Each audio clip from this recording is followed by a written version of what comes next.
ವೀಕ್ಷಕರೆಲ್ಲರಿಗೂ ನಮ್ಮ ವಾಹಿನಿಯ ದೈನಿಕ ರಾಶಿ ಫಲ ವಿಶೇಷ ಕಾರ್ಯಕ್ರಮಕ್ಕೆ ಸ್ವಾಗತ.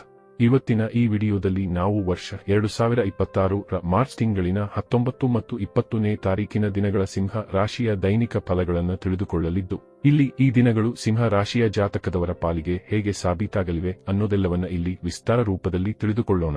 ವಿಡಿಯೋ ಪ್ರಾರಂಭಿಸುವುದಕ್ಕೂ ಮುನ್ನ ಎಂದಿನಂತೆ ನಮ್ಮ ವಿನಂತಿ ಎಂದರೆ, ನೀವಿನ್ನೂ ನಮ್ಮ ಚಾನೆಲ್ ಸಬ್ಸ್ಕ್ರೈಬ್ ಮಾಡಿಲ್ಲವೆಂದರೆ ಈ ಕೂಡಲೇ ನಮ್ಮ ಚಾನೆಲ್ ಅನ್ನು ಸಬ್ಸ್ಕ್ರೈಬ್ ಮಾಡಿ.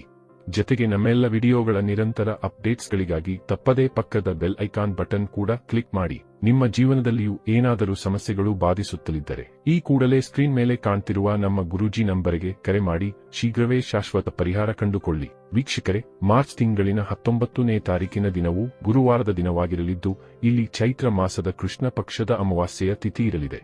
ವಿಶೇಷವಾಗಿ ಈ ದಿನವು ಯುಗಾದಿ ಹಬ್ಬದ ಸಂಭ್ರಮದ ದಿನವೂ ಕೂಡ ಆಗಿರಲಿದೆ. ಹಾಗೆ ಈ ದಿನದಂದು ಉತ್ತರ ಭಾದ್ರಪದ ನಕ್ಷತ್ರದ ಗೋಚರದ ಜೊತೆಗೆ ಪ್ರತಿಪದ ತಿಥಿಯೂ ಕೂಡ ಇರಲಿದೆ.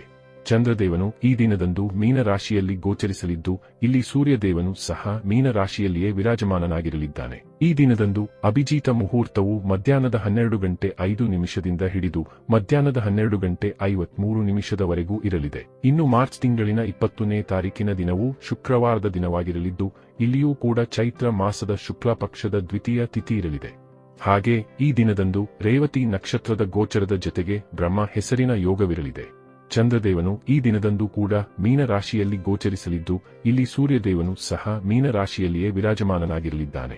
ಈ ದಿನದಂದು ಅಭಿಜಿತ ಮುಹೂರ್ತವು ಮಧ್ಯಾಹ್ನದ 12:05 ಹಿಡಿದು ಮಧ್ಯಾಹ್ನದ 12:05 ಇರಲಿದೆ. ವಿಶೇಷವೆಂದರೆ ಈ ದಿನದಂದು ಸರ್ವಾರ್ಥ ಸಿದ್ಧಿ ಯೋಗ ಜೊತೆಗೆ ಅಮೃತ ಸಿದ್ಧಿಯೋಗಗಳು ಸಹ ಇರಲಿವೆ. ವೀಕ್ಷಕರೇ, ಇದು ಈ 2 ದಿನಗಳ ಗ್ರಹ, ನಕ್ಷತ್ರ ಮತ್ತು ಯೋಗಗಳ ಕುರಿತಾಗಿರುವ ಮಾಹಿತಿಯಾಗಿದ್ದು, ಈ ಮಾಹಿತಿಯನ್ನೇ ಆಧರಿಸಿ ಈಗ ಈ ದಿನಗಳ ಸಿಂಹ ರಾಶಿಯ ಫಲಗಳನ್ನು ನೋಡೋಣ. ಮೊದಲಿಗೆ ಇಲ್ಲಿ ಮಾರ್ಚ್ ತಿಂಗಳಿನ 19ನೇ ತಾರೀಕಿನ ದಿನದ ಸಿಂಹ ರಾಶಿಯ ದೈನಿಕ ಫಲಗಳನ್ನು ತಿಳಿದುಕೊಳ್ಳುವುದಾದರೆ, ಈ ದಿನದಂದು ಚಂದ್ರದೇವನು ಮೀನ ರಾಶಿಯ ಮೂಲಕ ನಿಮ್ಮ ಅಷ್ಟಮ ಭಾವದಲ್ಲಿ ಗೋಚರಿಸಲಿದ್ದಾನೆ. ಆದರೆ ಇಲ್ಲಿ ವಿಶೇಷವೆನ್ನುವಂತೆ ಯುಗಾದಿ ಹಬ್ಬದ ಮಹಾಪರ್ವವೂ ಇರಲಿದೆ.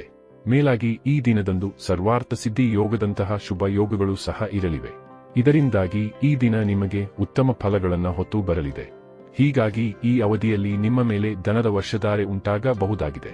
ಅಂದರೆ ಇಲ್ಲಿ ಮಹಾಲಕ್ಷ್ಮೀ ಮಾತೆಯ ವಿಶೇಷ ಅನುಗ್ರಹ ನಿಮ್ಮ ಮೇಲೆ ಇರಲಿದೆ. ಹೀಗಾಗಿ ಇಲ್ಲಿ ನಿಮ್ಮ ಆರ್ಥಿಕ ಸ್ಥಿತಿ ಅತ್ಯಂತ ಸದೃಢವಾಗಿ ಕಂಗೊಳಿಸಲಿದೆ. ಈ ವಿಶೇಷ ಅವಧಿಯಲ್ಲಿ ನಿಮಗೆ ಪಾರಿವಾರಿಕ ಸುಖದ ಪ್ರಾಪ್ತಿಯೂ ಕೂಡ ಉಂಟಾಗಲಿದೆ. ಇಲ್ಲಿ ನಿಮ್ಮ ಪರಿವಾರದಲ್ಲಿ ಮಾಂಗಲಿಕ ಕಾರ್ಯಗಳು ಕೂಡ ಸಂಪನ್ನವಾಗಬಹುದಾಗಿವೆ. ಈ ವಿಶೇಷ ಸಮಯದಲ್ಲಿ ನಿಮ್ಮ ವಾಣಿಯಲ್ಲಿಯೂ ಸಾಕಷ್ಟು ಮಧುರತೆ ಕಂಡುಬರಲಿದೆ. ಇಲ್ಲಿ ನಿಮ್ಮ ಮಧುರ ವಾಣಿಯ ಮುಖೇನ ನೀವು ಜನರನ್ನ ಆಕರ್ಷಿತರನ್ನಾಗಿಸಬಲ್ಲವರಾಗಿ ಸಾಬೀತಾಗಲಿದ್ದೀರಿ. ಈ ಸಮಯ ನೌಕರಿ ವಂಚಿತ ಜಾತಕದವರ ಪಾಲಿಗೂ ಅತ್ಯಧಿಕ ಫಲದಾಯಿಯಾಗಿರಲಿದೆ. ಇಲ್ಲಿ ನೌಕರಿ ವಂಚಿತರು ಸ್ವಲ್ಪವೇ ಪ್ರಯತ್ನಿಸಿದರೂ ಖಂಡಿತ ಇಚ್ಛಿತ ನೌಕರಿಯ ಪ್ರಾಪ್ತಿ ಉಂಟಾಗಲಿದೆ. ಇಲ್ಲಿಂದ ನಿಮ್ಮ ಜೀವನದಲ್ಲಿ ಆದಾಯದ ಹೊಸ ಮೂಲವೊಂದರ ಪ್ರಾರಂಭವಾಗಲಿದೆ. ಈ ವಿಶೇಷ ಅವಧಿಯಲ್ಲಿ ನೀವು ಕಲೆಯಿಂದಾಗಿಯೂ ಧನ ಸಂಪಾದಿಸಬಲ್ಲವರಾಗಿ ಕಂಡುಬರಲಿದ್ದೀರಿ. ಈ ಸಮಯ ಅತ್ಯಂತ ಫಲಪ್ರದವಾಗಿರಲಿದ್ದು, ಹೀಗಾಗಿ ಇಲ್ಲಿ ನೀವು ಹೊಸ ಕಾರ್ಯಾರಂಭವನ್ನು ಸಹ ನಿರ್ಭಯವಾಗಿ ಮಾಡಬಹುದಾಗಿದೆ. ಅಂದರೆ ಈ ದಿನದಂದು ಮಾಡಲಾಗುವ ಕಾರ್ಯಗಳು ಖಂಡಿತ ಸಫಲತೆಯನ್ನು ಹೊಂದಲಿದ್ದು, ಇಲ್ಲಿ ನೀವು ಏನೇ ಮಾಡುವಿರಾದರೂ ಅವುಗಳು ಭವಿಷ್ಯದಲ್ಲಿ ನಿಮಗೆ ಫಲದಾಯಿಯಾಗಿ ಸಾಬೀತಾಗಲಿದೆ. ಇನ್ನು ಇದರ ನಂತರದಲ್ಲಿ ಮಾರ್ಚ್ ತಿಂಗಳಿನ 20ನೇ ತಾರೀಕಿನ ದಿನದ ಸಿಂಹ ರಾಶಿಯ ದೈನಿಕ ಫಲಗಳ ಕುರಿತಾಗಿ ತಿಳಿದುಕೊಳ್ಳುವುದಾದರೆ, ಈ ದಿನದಂದು ಕೂಡ ಚಂದ್ರದೇವನು ಮೀನ ರಾಶಿಯ ಮೂಲಕ ನಿಮ್ಮ ಅಷ್ಟಮ ಭಾವದಲ್ಲಿ ಗೋಚರಿಸಲಿದ್ದಾನೆ. ಮೇಲಾಗಿ ಈ ದಿನದಂದು ಕೂಡ ಸರ್ವಾರ್ಥ ಸಿದ್ಧಿ ಯೋಗ, ಅಮೃತ ಸಿದ್ಧಿ ಯೋಗ ಹಾಗೆ ವಿಪರೀತ ರಾಜಯೋಗದ ಪ್ರಭಾವಗಳು ಕಂಡುಬರಲಿವೆ. ಹೀಗಾಗಿ ಇಲ್ಲಿ ಚಂದ್ರದೇವನು ಅಷ್ಟಮ ಭಾವದಲ್ಲಿ ಇದ್ದಾಗ್ಯೂ ನಿಮಗೆ ಉತ್ತಮ ಫಲಗಳನ್ನು ಕರುಣಿಸಬಹುದಾಗಿದೆ. ಈ ವಿಶೇಷ ದಿನದಂದು ನಿಮಗೆ ಸಂಪತ್ತೊಂದು ಖರೀದಿಸುವ ಯೋಗವೂ ಕೂಡ ಇರಲಿದೆ. ಜೊತೆಗೆ ಇಲ್ಲಿ ಹೊಸ ವಾಹನ ಅಥವಾ ಭೂಮಿ ಸಂಬಂಧ ಇಚ್ಛೆಯ ಪೂರ್ತಿಯೂ ಉಂಟಾಗಲಿದೆ. ಈ ದಿನಗಳಂದು ನಿಮ್ಮ ಮನೆಗೆ ದುಬಾರಿ ವಸ್ತುಗಳ ಆಗಮನವಾಗಲಿದ್ದು, ಜೊತೆಗೆ ಮನೆಯ ಸುಂದರತೆಯ ಮೇಲೂ ನಿಮ್ಮ ಗಮನವಿರಲಿದೆ. ಹಾಗೆ ಈ ದಿನಗಳು ನೌಕರಿ ಮಾಡುವ ಜಾತಕದವರ ಪಾಲಿಗೂ ಉತ್ತಮವಾಗಿರಲಿದ್ದು, ನೌಕರಿ ವಂಚಿತರು ಈ ದಿನಗಳಂದು ಕೂಡ ನೌಕರಿಯ ಪ್ರಾಪ್ತಿಗಾಗಿ ಪ್ರಯತ್ನಿಸಬಹುದಾಗಿದೆ. ಇಲ್ಲಿ ವ್ಯಾಪಾರ ಕ್ಷೇತ್ರದಲ್ಲಿಯೂ ನಿಮಗೆ ಉತ್ತಮ ಲಾಭದ ಯೋಗವಿರಲಿದ್ದು, ನಿಮ್ಮ ವ್ಯಾಪಾರದ ಗತಿವಿಧಿಗಳು ಖಂಡಿತ ಸುಗಮವಾಗಿ ಮುನ್ನಡೆಯಲಿವೆ. ಆದಾಗ್ಯೂ ಈ ಸಮಯದಲ್ಲಿ ನೀವು ಭಾವನಾತ್ಮಕವಾಗಿ ಒಂದಿಷ್ಟು ದುರ್ಬಲತೆಯನ್ನು ಅನುಭವಿಸಲಿದ್ದೀರಿ. ಆದರೆ ಇದರ ಪ್ರಭಾವ ನಿಮ್ಮ ಕೆಲಸ ಕಾರ್ಯಗಳ ಮೇಲೆ ಬೀಳುವುದಿಲ್ಲ.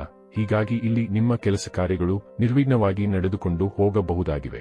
ಆದರೆ ಇಲ್ಲಿ ನೀವು ನಿಮ್ಮ ಮತ್ತು ನಿಮ್ಮ ಪರಿವಾರ ಜನರ ಆರೋಗ್ಯದ ಕುರಿತಾಗಿ ಎಚ್ಚರಿಕೆಯನ್ನು ಮಾತ್ರ ಹೊಂದಿರಲೇಬೇಕು.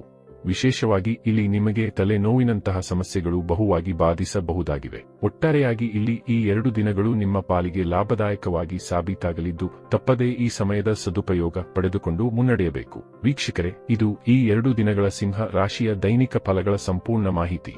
ಈ ಮಾಹಿತಿ ನಿಮಗೆ ಇಷ್ಟವಾದರೆ ವಿಡಿಯೋವನ್ನು ಲೈಕ್ ಮತ್ತು ಶೇರ್ ಮಾಡಿ.